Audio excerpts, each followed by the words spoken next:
कुछ बड़े बड़े कोचिंग संस्थानों के द्वारा शिक्षा को व्यावसायिक रूप दिया जा रहा है। शिक्षा व्यवसाय का स्थान ले रही है, जो बहुत ही चिंतनीय विषय है। भारत जैसे देश में जहाँ की आधे से ज़्यादा आबादी गांव में बसती हैं, वहाँ जीविकोपार्जन का मुख्य आधार ही कृषि है। कृषि की स्थिति आप देख ही रहे हैं। गांव देहात से, पूर्वांचल से, बिहार से बच्चे दिल्ली में जाकर, बड़े बड़े शहरों में जाकर अपने अभिभावक की लगभग वर्ष भर, 2 वर्ष 3 वर्ष की पूरी कमाई सिर्फ कोचिंगों की फीस भरने में दे देते हैं। कोचिंग संस्थानों के द्वारा चूंकि वो लोग इमोशनल इंटेलिजेंस बहुत होते हैं, अपनी भावनात्मक बुद्धिलब्धता का प्रयोग करके उन छात्रों से पैसे वसूले जाते हैं।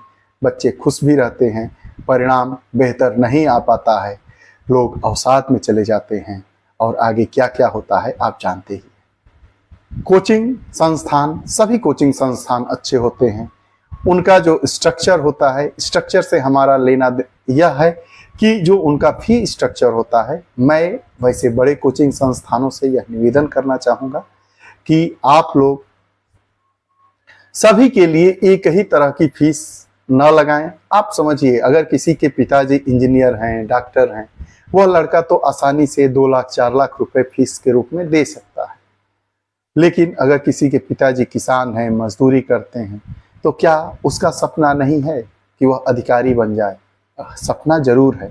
उस सपने को पूरा करने के लिए वह शहर की ओर जाता है, बड़े बड़े कोचिंग संस्थानों में जाता है, रिसेप्शन पर जाता है, और जब वो फीस को देखता है रिसेप्शनिस्ट के द्वारा, वहाँ की जो डेमो क्लासेस होती है उसके द्वारा उस बच्चे को सपने दिखाए जाते हैं, उसकी भावनाओं के साथ खेला जाता है।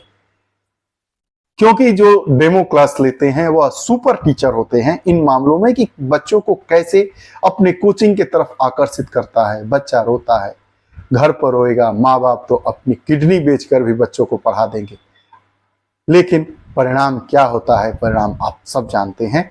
कृपया ऐसे भावनात्मक बुद्धिलब्ध विशेषज्ञ अध्यापकों से बचें। आप लोग पढ़ें, बेहतर पढ़ें, आगे बढ़ें। हमारा एक और निवेदन है बड़े बड़े कोचिंग संस्थानों से कि उन बच्चों का भी ख्याल रखें, उन माता पिता अभिभावकों का भी ख्याल रखें जो बड़ी कठिनाई से अपने दोनों समय की रोटी जुटा पाते हैं, लेकिन अपने बच्चे को पढ़ाना चाहते हैं।